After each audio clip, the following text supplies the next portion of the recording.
Hi guys, Fiona Bruce isn't exactly the best journalist the BBC have on offer, but she did a wonderful job of holding Tory MP David T.C. Davis, the Secretary of State for Wales, to account over complete and utter rubbish he spewed about energy security. David was trying to sell the line that if the UK drills for more oil and gas within its territory, this would somehow guarantee a supply for British consumers. Now this is fine unless you ask him about how the same oil and gas is being sold on the international market, which Bruce, to her credit, just did. His argument, well, it fell apart like a Boris Johnson promise. Have a listen to this. We can't just stop using oil and gas overnight. We can decide whether or not we wish to import it from countries across the world, many of which are in quite unstable places, or whether we wish to make use of the oil and gas that lies off our own shores. And in doing so, we increase our energy security. Exactly we increase how? the amount Just of money that goes to the Treasury. Exactly how do we increase energy security by doing that? Because there's a certain amount of oil and gas in the world that's going to be used. And frankly, if it will all go onto an open market. Exactly. But how does it increase our security? In the worst case scenario, if it's coming from British shores, then Britain can make use of it. But more importantly... Hang on.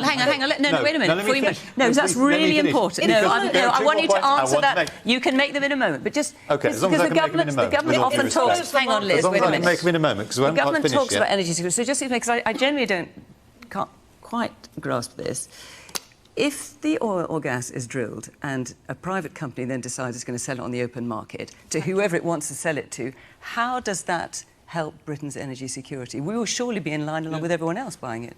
Or Well, am I we missing will, something? but I think you'll find that if we had to, we could make sure that it came into the United Kingdom. For a start, it would have to go by the United Kingdom to get out. So how? But What, can you I would just hang make- on. No, I've still got two more wait. points. You can make Still them, got two more but points this to is make. important. Still So got two more you would points. force the company, the No, private I'm not going to company, get into a in order to hypothetical- sell it to us very at a time hypothetical, of... Fiona, very hypothetical. Well, you're saying it would increase our energy security. We're not I'm there, just are trying we? to understand Well, we're not it. there yet. So the other point I wanted to make is there are Have you understood it?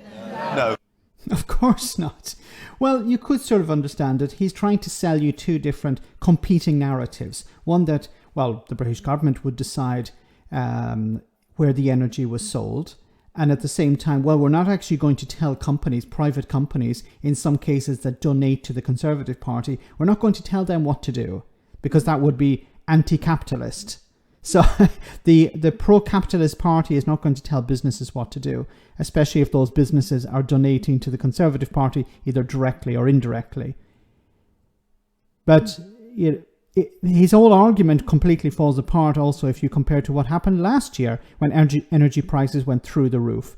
Did the British government force foreign companies, including British companies, to sell energy directly to British wholesalers? No, it was sold on the international market. They didn't intervene last year, so they're not going to intervene this year or next year, or I don't know how long they're going to be in power. They're not going to intervene because they don't care. It's not about protecting the consumer, it's about protecting the companies. The whole support that was given to people last year was to help the energy companies at the end of the day. It wasn't to help ordinary citizens, ordinary people who are struggling to pay their bills. It was to make sure that energy companies didn't go bust. But this idea that, well, don't worry, we're going to look after consumers. We're going to make sure that eventually, if necessary, we will intervene and make sure that the energy companies provide energy to British consumers. Well, you didn't do it before, so why should anyone believe you'd do it in the future? And of course, when you are pushed on that, you would intervene and force private companies to sell the energy to the British market first. Well, he couldn't answer that because that would be the state intervening, and the Conservatives don't really believe in that. It's against their ideology. Let me know in the comment section, guys, what you think. As always, your comments are greatly appreciated. Thanks a lot.